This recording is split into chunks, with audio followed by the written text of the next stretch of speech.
दोस्तों आज की वीडियो में हम जानेंगे कि हम अपने घर से दरिद्र कब और कैसे भगाते हैं। तो उसके नियम विधि को हम जानेंगे और किन किन विशेष बातों का ध्यान रखते हुए हमें दरिद्र भगाना चाहिए। दरिद्र भगाने के बाद कौन कौन सा विशेष कार्य है जो कि हमें ज़रूर कर लेना चाहिए, चाहे ठंडी का मौसम है हो या फिर ना हो। ठीक है, तो इस जानेंगे इस वीडियो में। तो चलिए दोस्तों वीडियो को शुरू करते हैं।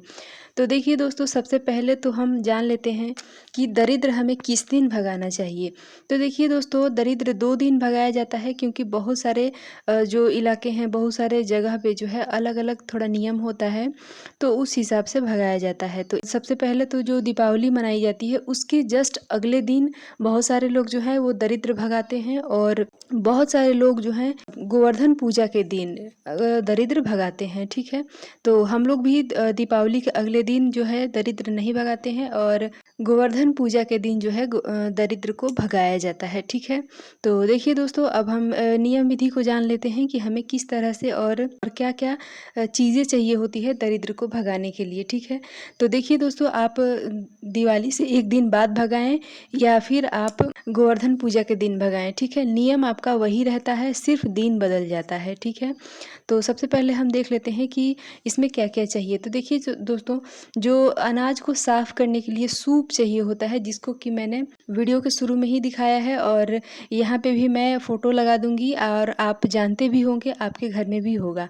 ठीक है, तो उससे वो लेते हैं और उसको बजाने के लिए एक हँसुआ, जिससे कि अनाज को, धान, गेहूँ, मक्के इत्यादि को काटा जाता है खेतों में से। ठीक है, तो उसको लिया जाता है। तो 2 चीज़ से ही दरिद्र को भगाया जाता है। ठीक है, तो ये 2 सामग्री है जो कि विशेष होती है, और आगे हम वीडियो में जानेंगे कि अगर ये हमारे पास नहीं है, जैसे कि शहरों में ये चीज़ें मिलना मुश्किल हो जाता है, गाँव में तो आसानी से मिल जाता है, लेकिन शहरों में ये मिलना मुश्किल हो जाता है, तो हमें किस तरह से भगाना चाहिए। ठीक है, और ये हो गया, और इसके बाद हमें एक चाहिए सरसों तेल का दीपक।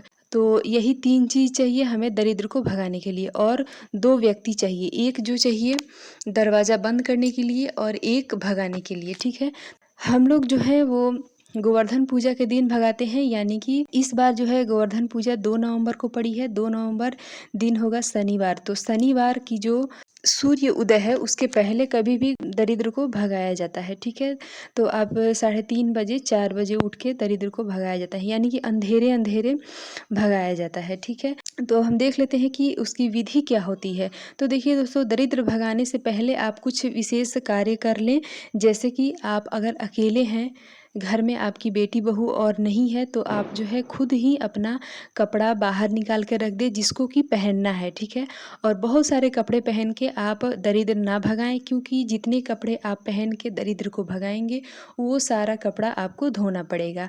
ठीक है, तो कोशिश करें कि आपका कपड़ा कम से कम पहने, और मतलब बहुत ज़्यादा, जैसे कि ठंडे का मौसम रहता है, तो बहुत से स्वेटर, शॉल इत्यादि मतलब बहुत ज़्यादा ना लें, क्योंकि ये सबको धोना पड़ता है। ठीक है, और अपना जो भी कपड़ा है, पानी है, मतलब बाल्टी में 1 बाल्टी पानी रख लें। घर के बाहर ही स्नान किया जाता है, घर में आके स्नान नहीं किया जाता है। तो आप अपना कपड़ा बाहर रख लें, और अगर आपके घर में आपकी बेटी बहू है, तो फिर कोई दिक्कत नहीं है, वो लोग आपको दे देंगी। ठीक है, और ज़्यादा ठंडे का मौसम है, तो आप पानी गर्म करके भी नहा सकते हैं। ठीक है, तो आप ये तैयारी पहले कर लें, ताकि जब दरिद्र को भगाने के बाद आपको घर में ना घुसना पड़े। ठीक है, क्योंकि ऐसा नियम होता है कि दरिद्र भगाने के बाद घर में हमें नहीं घुसना होता है, जब तक कि हम बाल धो के स्नान नहीं कर लेते हैं। ठीक है, तो अगर आप अकेले हैं, तो इन सारी चीज़ों का ध्यान रखते हुए और उसके बाद दरिद्र को भगाएं। ठीक है, तो दरिद्र भगाने के लिए आप तो सबसे पहले जल्दी उठें, 3 बजे उठें तो ज़्यादा सही है।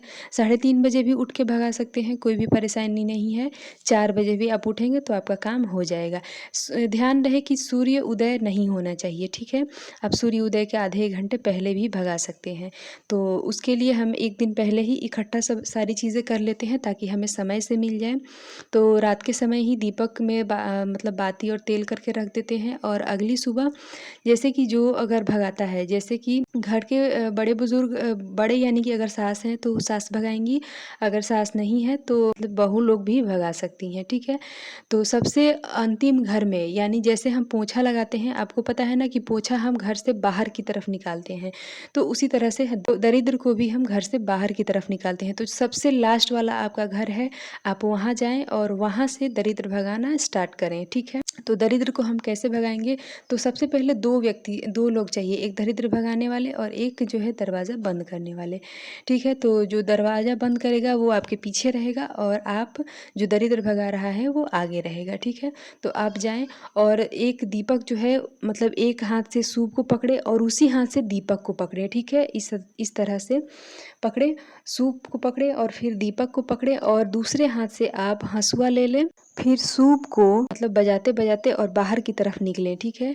और विशेष रूप से हमें जो है घर का जो कोना होता है, दरवाजे का जो पीछे साइड होता है, उसके साइड हमें ज़रूर हर जगह मतलब घुमा-घुमा के बजाते हुए और उसको बाहर निकलना चाहिए। और दूसरा व्यक्ति है वो फटाफट दरवाज़ा बंद करता रहेगा, ठीक है, कमरे का।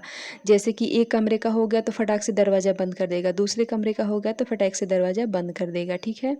तो इसी तरह से हमें निकालना है। और जो भी कोना है, जो भी दरवाजे के पीछे का जगह है, पलंग के नीचे खटिया है उसके नीचे, चौकी है उसके नीचे, तो ये जो कोना वाला जगह होता है ना, इसमें विशेष रूप से उधर ले जाके बजा के और फिर निकाला जाता है, ठीक है। और ये बजाते समय हमें क्या मंत्र बोलना चाहिए, क्या बोलते हुए भगाना चाहिए, तो इसको भी हम देख लेते हैं। तो देखिए देखो दोस्तों, अब हमारे यहाँ पे तो ऐसा ही होता है, अगर आपके यहाँ पे कुछ दूसरा होता है तो आप उस तरह से भी कर सकते हैं। लेकिन हमारे यहाँ ये बोला जाता है, ईसर पैसे दरिद्र भागे, ईसर पैसे दरिद्र भागे, ठीक है। ईसर पैसे दरिद्र भागे, यही कहते हुए हम दरिद्र को भगाते हैं, ठीक है। तो पहले के ज़माने में जो है लाइट वगैरह नहीं थी तो इसलिए दीपक का प्रयोग होता है, लेकिन ठीक है, पुराने ज़माने में होता था, हमारे पूर्वज किए हैं, तो इसीलिए उस दीपक को हम आज भी प्रज्वलित करते हैं, वो भी सरसों के तेल का, ठीक है। और नया दीपक हम नहीं लेते हैं, ठीक है। सबसे पहली बात कि दीपक हम नया नहीं लेते हैं, कोई पुराना दीपक हो तो उसको हम यूज़ करते हैं, ठीक है। तो ये हो गया। और इस तरह से आप जो है पूरी छत पे, अगर आपका मतलब खुद का घर है या फ्लैट है, तो आप छत पे भी जाके दरिद्र को भगाएं। हर घर में हर कोने, बालकनी, हर तरह से निकाल के और उसको मुख्य दरवाजे से बाहर ले जाएं और घर से थोड़ी दूरी पे ले जाके रखें, ठीक है। सूप को वहीं पे रख दे और दीपक भी वहीं पे रख दे और हंसुआ भी वहीं पे रख के आपको आ जाना है, ठीक है। लेकिन देखिए दोस्तों, यहाँ पे एक चीज़ और भी है कि जैसे अगर नया सूप है आपका तो आप फिर नहाने के बाद उसको वापस लेके आ जाते हैं। लेकिन बहुत पुराना है, टूट गया है, वो किसी काम का नहीं है, वैसे भी उसको फेंकना है, तो आप उसको वहीं पे छोड़ भी सकते हैं। लेकिन जो हंसुआ लेके गए हैं, जो काटने वाली चीज़ें लेके गए हैं, उसको आपको लेके वापस आना है, लेकिन उसी समय नहीं। आप स्नान कर लें, स्नान करने के बाद, ठीक है। तो आप अपने घर आ जाएँ, घर में आपको नहीं घुसना है, ठीक है, क्योंकि आपने दरिद्र को भगाया है। और ऐसा माना जाता है कि अगर आप घुस गए वैसे ही दरिद्र को भगा के नहाए नहीं तो फिर से वो दरिद्र आपके घर में घुस जाएगा, ठीक है। ऐसी मान्यता है, तो आपको घर में नहीं घुसना है। और आपके अगर आप अकेले हैं, जैसे कि मैंने पहले ही बताया कि आप अपना हर चीज़ इंतज़ाम करके रख लें। और आप अगर कर लिए हैं तो अच्छी बात है, आप बाहर ही बाल धो के स्नान करें, ठीक है। मतलब सिर के ऊपर से स्नान करना होता है, कंधे से आप स्नान नहीं कर सकते हैं, ठीक है। तो आपको बाल के ऊपर से स्नान करना है।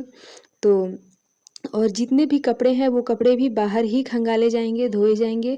वो कपड़े जो है घर के अंदर नहीं आएंगे, सूखने के बाद आप उसको ला सकते हैं। अब देखिए दोस्तों, बहुत सारे लोगों का ये भी है कि अगर हमें सूप नहीं मिलता है तो हम दरिद्र को कैसे भगाएं। तो देखिए दोस्तों, अगर सूप नहीं मिलता है तो आप अपने घर में थाली प्लेट का भी इस्तेमाल करके और भगा सकते हैं। आप सूप की जगह थाली ले लें, प्लेट ले लें और हंसुआ की जगह आप जो है कोई कलछी, चम्मच भी ले के और भगा सकते हैं। दोस्तों, दरिद्र भगाने के बाद एक विशेष कार्य होता है जो कि बहुत ही ज़रूरी है करना, वो है अपने घर की साफ़ सफाई, ठीक है। हालांकि हम एक दिन पहले किए होते हैं, लेकिन फिर भी हमें दरिद्र भगाने के बाद घर में उसी रात को, ये नहीं कि हम सूर्य उदय के बाद करेंगे, जी नहीं, ऐसा बिल्कुल भी नहीं होता है। आपको अगर 4:30 बजे रात को आप जो है अंधेरा रहता है, तो अगर आप अंधेरे में मतलब भगाते हैं दरिद्र को, तो उसी समय आप अपने घर की साफ़ सफाई करते हैं। अगर मिट्टी का घर है तो आप लीपेंगे, और अगर आपका पक्के वाले घर है, प्लास्टर वाले घर है, टाइल्स वगैरह लगी हुई हैं, तो आप उसको अच्छे से मतलब पोंछा वगैरह लगाएंगे, ठीक है। तो दरिद्र भगाने का है, यही नियम होता है। तो इस तरह से आप दरिद्र भगाएँ और जो भी मैंने नियम विधि बताया उस विधि से भगाएँ और जो विशेष बात है उसको आप ध्यान में रखें ताकि कोई भी मतलब दिक्कत ना हो। और बहुत ही आसान है, बहुत ज़्यादा मुश्किल नहीं है। सिर्फ़ आपको ये ध्यान रखना है कि हमें घर में नहीं घुसना है जब तक कि हमें स्नान हम नहीं कर लेते हैं, ठीक है? तो दोस्तों आशा करती हूँ कि ये जानकारी आपको अच्छी लगी होगी कि दरिद्र को हमें कैसे भगाना चाहिए, किन-किन चीज़ों का, किन-किन बातों का ध्यान रखते हुए हमें दरिद्र को भगाना चाहिए, क्या सावधानी हमें रखना चाहिए, ठीक है? तो आशा करती हूँ कि ये जानकारी आपको अच्छी लगी होगी। वीडियो पसंद आए तो लाइक करें और अगर कोई मन में सवाल है तो आप कमेंट ज़रूर करें, आपको रिप्लाई बहुत जल्द ही मिलेगा। और इसी तरह की जानकारी आपको मिलती रहे इसके लिए आप चैनल को सब्सक्राइब भी कर सकते हैं। और मिलती हूँ इसी तरह से एक और नए वीडियो के साथ, तब तक के लिए बाय।